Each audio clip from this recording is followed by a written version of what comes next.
नमस्कार दोस्तों। रोबीली जेठानी। दोस्तों, हरियाणा के एक गांव में जाट किसान अपने भरे पूरे परिवार के साथ रहता था। 2 बेटे, 2 बहुएं, पोते पोतियां और उसका जाटनी साथ रहता था। दोनों बेटे खेत के कामों में अपने बाप का हाथ बटाते थे और दोनों बहुएं चूल्हे चौकी और बच्चों का सारा काम संभालती। घर में किसी भी चीज़ की कमी नहीं थी, मगर पूरा परिवार जाटनी के इशारे पर नाचता था। क्या मजाल कि कोई भी काम उसके पूछे बिना हो जाए। अगर वह दिन को रात कहे और भैंस को गाय कहे तो बेटे बहू भी वही कहते। जाट किसान का 30-35 साल पहले जब विवाह हुआ था, तभी से हर काम में जाटनी की सलाह लेता था। इसी के चलते आज तक जाटनी का रौब पूरे घर पर बना हुआ था। एक दिन की बात है कि एक महात्मा उस गांव में आए और दक्षिणा मांगते मांगते उसी जाट के घर पर दरवाजे पर जा पहुँचे। जाटनी तो घर पर नहीं थी, मगर एक बहू थी। बहू ने महात्मा को न तो मुट्ठी 2 मुट्ठी आटा डाला और ना ही कुछ दान दक्षिणा दी। अब महात्मा को बड़ा गुस्सा आया। उनकी ऐसी शान तो पहली बार बिगड़ी थी। रास्ते भर बहू को कोसते हुए, भला बुरा कहते, बड़बड़ाते हुए जा ही रहे थे कि सर पर लकड़ियों का भारी गट्ठर उठाए बहू की सास यानी जाटनी मिल गई। महात्मा उसको रोक कर कहने लगे, कैसी कुलछनी बहू लाई हो, जो हाथ की बजाय संतों को मुँह से जवाब देती है। क्या एक मुट्ठी भर आटा और एक रोटी भी साधु से महंगी हो जाती। महात्मा की कुत्ते जितनी भी इज्जत नहीं रखी तुम्हारी बहू ने।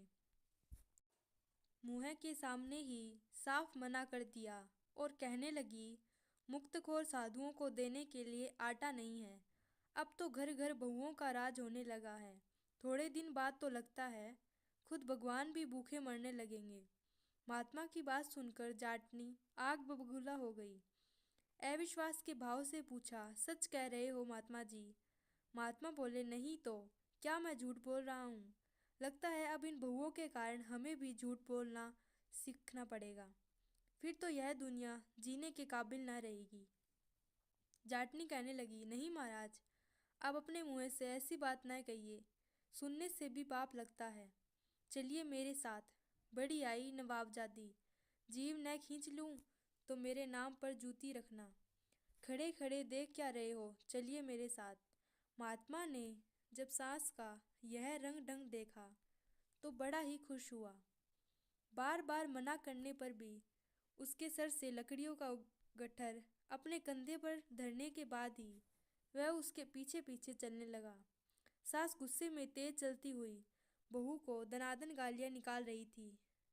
सुनकर महात्मा जी को भी बड़ा आश्चर्य हुआ। ऐसी ऐसी गालियां तो उसने आज तक नहीं सुनी थी, पर मन ही मन बड़ा खुश भी था कि सास बहू के झगड़े में आज उसके भारे होने वाले हैं। लकड़ियों का भारी बोझ उसे फूलों की डालियां जैसा हल्का महसूस हो रहा था। उधर भार उतरने से सास का मुंह और अधिक खुलने लगा गया था। घर पहुंचते ही महात्मा जी से जाटनी ने अपने लकड़ियों का गट्ठर लिया और दन दनादन अंदर पहुंच गई। गले की पूरी ताकत से बहू को झाड़ते हुए कहने लगी, बोल, तूने सचमुच महात्मा जी को मना किया आटा डालने से। बहू अपराधी की भांति सास के सामने आकर खड़ी हो गई और धीरे से हामी भर ली। सास की आंच तो अब और तेज हो गई। कहने लगी, तेरी इतनी हिम्मत कि मेरे रहते हुए तू किसी को मना करे। महात्मा तो मन ही मन खुश हो रहे थे और सोचने लग रहे थे कि यह झोली तो आज छोटी पड़ जाएगा, बड़ी लगा तो अच्छा रहता।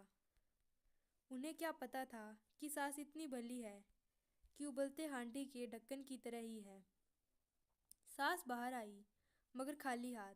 गुस्से से उसी लहजे में बोली, भला आप ही बतलाइए, मेरे रहते वह मना करने वाली कौन होती है। मेरे मरने के बाद भी उसकी हिम्मत ऐसी क्यों हो। मना करूँगी तो मैं करूँगी, यूं मुँह फुलाए क्यों खड़े हैं? हाथ पांव हिलाते मौत आती है क्या? खबरदार, कभी इधर मुँह किया तो इस घर की मालकिन मैं हूँ तो मैं ही हूँ। एक बार नहीं 100 बार मना करूँगी। तुम जैसे मुफ्त खोरों के लिए आटा कहाँ से आए? फौरन अपना मुँह काला कर और यहाँ से चलता बन। बेकार की बकीजक करने की मुझे फुर्सत नहीं है। बेचारे महात्मा ने डरते सहमते अपने सर पर हाथ फेरा। सचमुच लकड़ी का गट्ठर तो जाटनी उतार ले गई थी, फिर यह बोझ क्यों लग रहा था? उस महात्मा के पांव मानो धरती से चिपक गए हों। बड़ी मुश्किल से बेचारा वहां से गया। कुछ दिनों बाद ही पता नहीं महात्मा की बद्दुआ लगी या उसकी सांसें पूरी हो गई। जाटनी के सीने में अचानक दर्द उठा और उसकी मौत हो गई। पूरे परिवार पर तो समझो दुखों का पहाड़ टूट गया।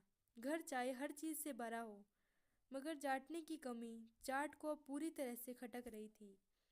जाटनी के रहते जाट को कभी भी किसी चीज की चिंता नहीं थी। जाट को जाटनी के मरने का इतना गहरा धक्का लगा कि अब जाट की तबीयत ज़्यादातर खराब ही रहने लगी। समय जैसे तैसे कट रहा था। उधर बहुओं बेटुओं में भी तू मैं होने लगी। जाटनी के जीते जी ऐसा माहौल घर का नहीं था। फिर एक दिन दोनों बेटे ने अपने बाप से कहा कि हमारे खेत बांट दीजिए, अब हम एक साथ नहीं रह सकते।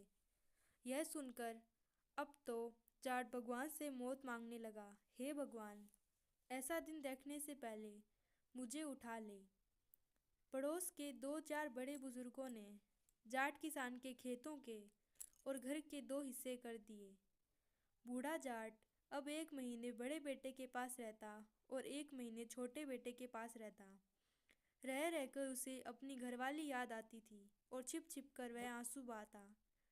थोड़े दिन वे अपने बूढ़े पिता को खाना खिलाते रहे, परंतु कुछ दिनों बाद खाना परोसते समय उनकी पत्नियां नाक भौं सिकोड़ना शुरू कर दिया।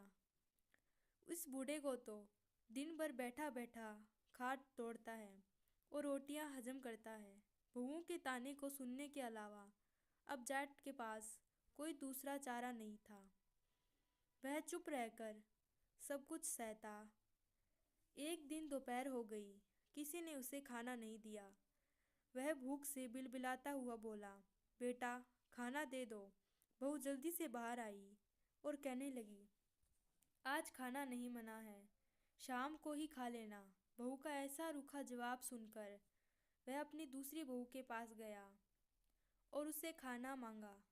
तो दूसरी बहू बोली, इस महीने बड़ी के साथ खा रहे हो, मेरी बारी तो अगले महीने आएगी। किसान अब कुछ दिनों के लिए तीरथ को चला गया और कई दिनों बाद लौटा। बूढ़े जाट को इतने दिनों बाद देखकर उसके बेटे और बहुओं को बड़ा आश्चर्य हुआ। बड़ी बहू ने उसे गौर से देखा तो उसकी नज़र कमर पे लटकी एक थैली पर अटक गई। वह सोचने लगी कि ज़रूर थैली में धन है। झट घूंघट काट आगे बढ़कर बोली, कहाँ चले गए थे बापू? आइए बैठिए और भोजन कर लीजिए।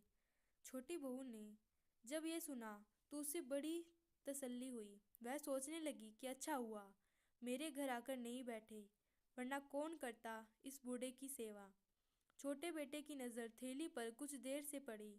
उसने यह बात अपनी पत्नी को बताई और कहने लगा, देख, कल बापू को अपने घर बुला लाना, बड़े प्रेम से उसका दिल जीतने की कोशिश करना, वरना मेरे भाई की पत्नी बड़ी चतुर है, पूरी थैली को हजम कर जाएगी।